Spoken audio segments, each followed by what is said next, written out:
Now, meantime, United Nations statistics on Africa reveal that more than two-thirds of the continent's population of 1 billion people still cannot afford a meal a day. The UN's Millennium Development Appraisal attributes this poverty in part to Africa's poor business environment. Aaron Ochieng examines some of the roadblocks to Africa's economic growth. The global recession has taken its toll on Africa and much of the world. The economic downturn has hurt development on the continent.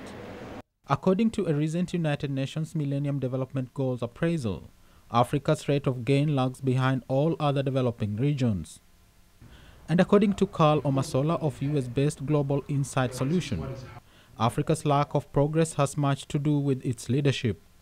In terms of the real development that we need, the infrastructure, the education, the healthcare, the governance process, democracy, we're still ways behind where we should be.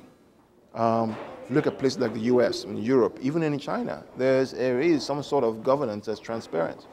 Africa still has a way to go in that area.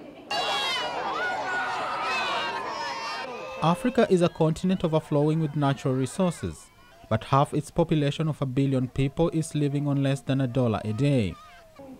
The Africa Business Conference recently held in Washington, D.C., pointed that the diaspora has a role to play back in Africa.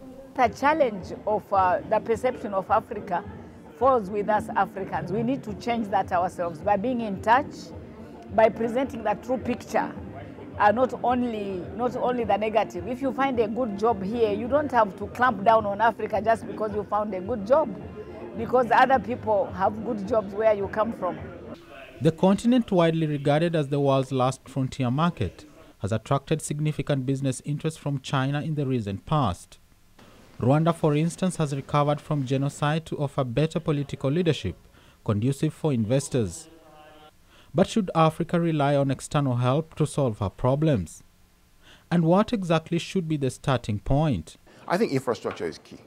I think in order for goods to flow out of Africa, amongst African countries, so not just going from Kenya to China or from Nigeria to the US, but even from Nigeria to Ghana, from Nigeria to Kenya, that intra-Africa trade needs to grow tremendously.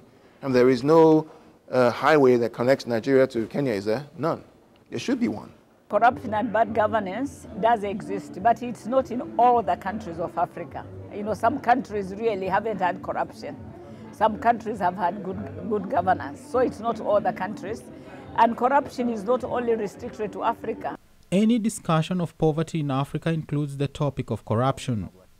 A once dwindling economy of Botswana has in the last few years seen tremendous growth as a result of meaningful checks and balances within the government cycles that eliminated corruption. But the fight against corruption begins with the individual, according to Oluyatoyin Sani, CEO of African Global Bank. The problem does not end with the leader. It will end when you and I play our role, when we blow the whistle against corrupt counterparties, when we come across corruption, when we refuse to be sucked in, when we also make ourselves role models of exemplary behavior. Corruption, bad governance and poor infrastructure stands out as the biggest hurdle for a continent that should be better developed. Now, led by the economies of post-apartheid South Africa, Rwanda and Botswana, Africa has shown the potential of becoming a global economic force. For Voice of America, I'm Aaron Ochieng in Washington.